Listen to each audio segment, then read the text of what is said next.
السلام علیکم ورحمۃ اللہ وبرکاتہ۔ بسم اللہ الرحمن الرحیم۔ قبر کا پہلا سوال، منکر و نکیر کا خوفناک منظر۔ انسان کی زندگی کا سب سے یقینی لمحہ موت ہے، مگر سب سے زیادہ غفلت اسی سے بڑھتی جاتی ہے۔ جب انسان دنیا کی آنکھیں بند کرتا ہے اور قبر کی خاموش آغوش میں اتارا جاتا ہے تو اصل امتحان کا آغاز ہوتا ہے۔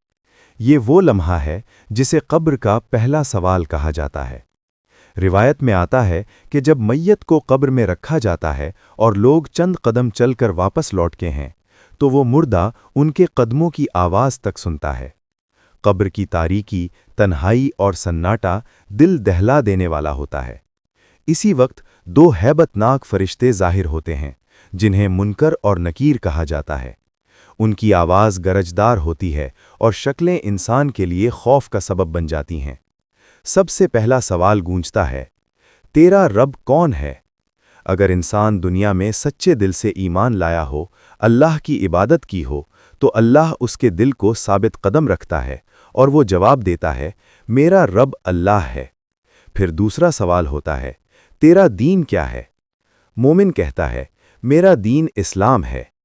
پھر تیسرا سوال کیا جاتا ہے، یہ شخص کون ہے جو تم میں بھیجا گیا تھا؟ مومن جواب دیتا ہے، یہ محمد صلی اللہ علیہ وسلم ہیں، اللہ کے رسول۔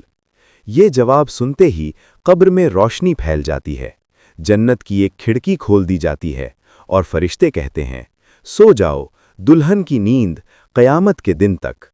لیکن افسوس، جو شخص دنیا میں غفلت، نافرمانی اور بے پرواہی میں زندگی گزارتا ہے، اس کے لیے یہی سوالات عذاب بن جاتے ہیں۔ وہ گھبرا کر کہتا ہے، ہائے، میں نہیں جانتا، لوگوں کو کچھ کہتے سنا تھا، میں بھی کہہ دیتا تھا۔ اسی وقت قبر اس پر تنگ کر دی جاتی ہے، یہاں تک کہ پسلیاں ایک دوسرے میں گڈ مڈ ہو جاتی ہیں۔ ایک جہنمی کھڑکی کھول دی جاتی ہے اور کہا جاتا ہے، یہ تیرا ٹھکانہ ہے اگر تو ایمان لاتا۔ یہ منظر ہمیں جھنجھوڑنے کے لیے کافی ہے۔ قبر نہ دولت دیکھتی ہے، نہ رشتہ، نہ مقام، وہاں صرف ایمان اور عمل کام آتے ہیں۔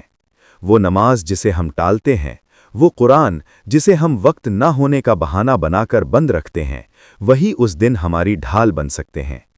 یہ واقعہ ہم سب سے ایک سوال کرتا ہے، کیا ہم قبر کے ان تین سوالوں کے لیے تیار ہیں؟ اے اللہ، ہمیں ایمان پر زندہ رکھ، ایمان پر موت دے اور قبر کے امتحان میں سرخرو فرما۔ آمین۔ جزاک اللہ خیرا۔ خدا حافظ۔